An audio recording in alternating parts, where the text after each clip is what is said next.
Welcome to AirWorthy Tours, your guide in the sky. My name is Captain Phillip, and today I'm going to serve as your pilot and tour guide as we finally take a tour of the French Quarter.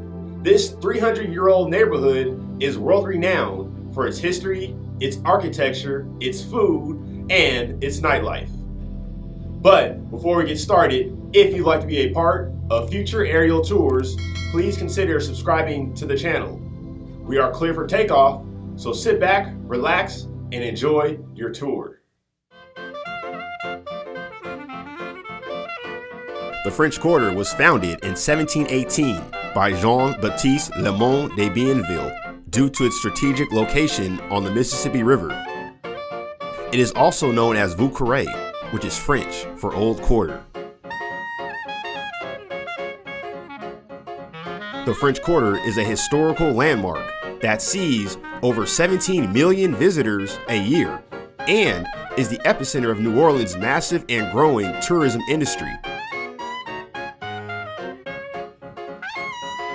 Ahead is St. Louis Cathedral, which is the oldest cathedral in continuous use in the United States.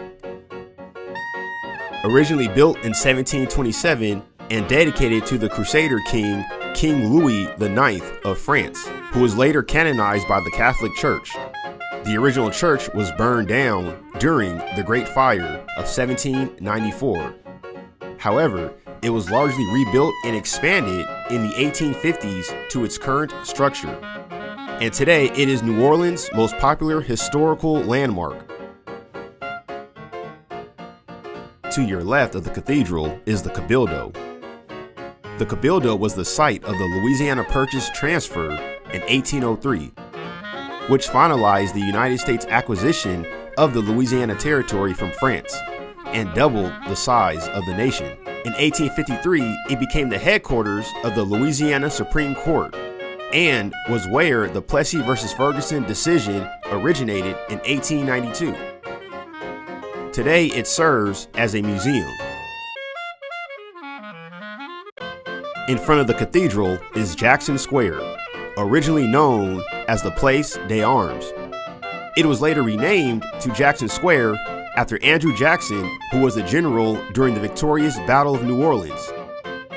Jackson Square is the central location of the French Quarter, and it is a place where one can find unique artwork, listen to live music, or catch a horse carriage.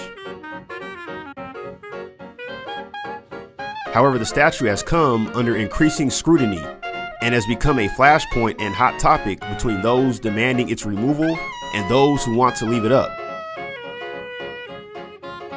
Below is the Steamboat Natchez. Steamboats played a vital role in the city's economy in the 1800s to early 1900s, as they allowed goods and travel to easily access the turbulent Mississippi River.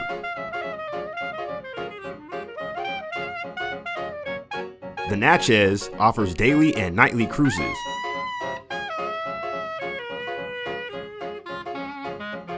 Steamboats have gained in popularity as there are now 5 vessels that sail and operate in the port.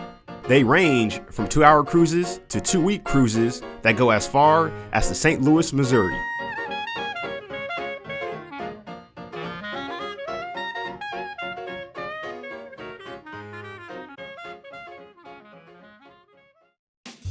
Our next stop is the French Market, which is a historical open-air market that features shopping, dining, music, and local tradition that is uniquely New Orleans.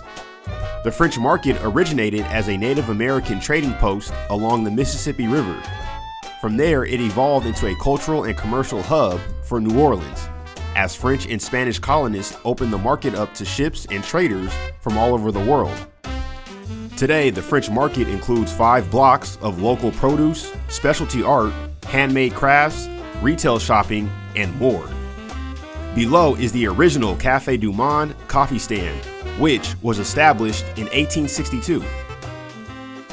Café du Monde is known for its beignets, which are square French-style donuts lavishly covered with powdered sugar. There are now 13 Café du Monde locations in the New Orleans metro area. Below is the Joan of Arc statue, also known as Joni on the Pony, which was gifted by Charles de Gaulle and the French people in 1964 and made its debut in 1972. It is a fitting gift as Joan of Arc played a vital role in the siege of Orleans in 1429 during the 100 Years' War between France and England.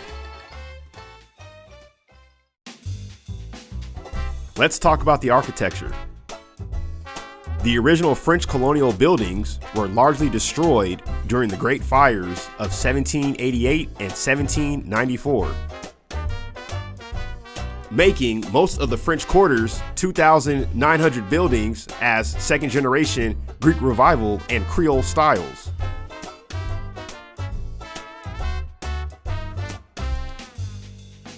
The three predominant styles of French Quarter architecture are the Creole townhouse, the American townhouse, and the New Orleans shotgun. The cast iron balconies are one of New Orleans' most famous and well-known architectural features. Below is the old Ursuline convent, built in 1753 and occupied until 1824 by the Ursuline nuns as a convent, orphanage, and school for girls.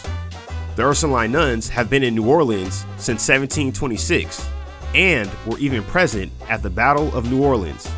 The old Ursuline convent remains as one of the few French colonial structures in the French Quarter known to have survived the fires of 1788 and 1794, and is one of the oldest buildings in the Mississippi Valley. Our next stop is Canal Street, which is the western border of the French Quarter.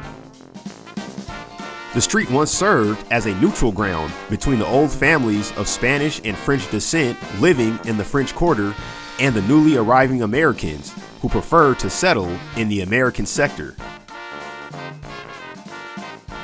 Today, it is the epicenter of New Orleans, where you will find restaurants, hotels, and places to shop, and the world's most fancy Popeyes. Canal Street is where you can watch most Mardi Gras parades,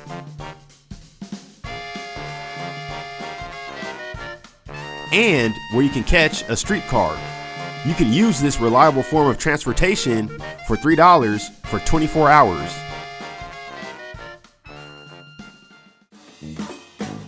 The French Quarter is also the capital of New Orleans party and nightlife, which begins at happy hour. Ahead is the Hotel Monteleone,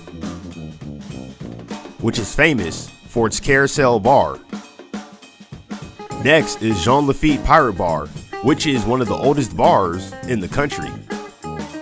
Ahead is a second line, which is a musical parade which usually comes after a wedding procession. Second lines are also used for corporate events, birthdays, and funerals. And our last stop is Bourbon Street. This 13-block strip is filled with bars, restaurants, and clubs.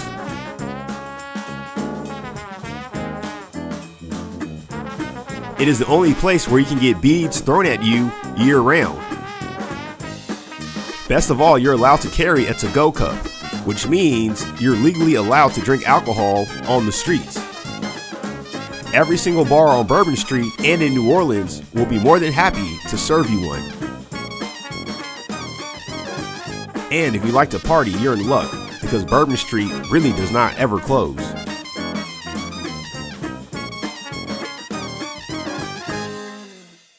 Did you enjoy today's tour? I know I did.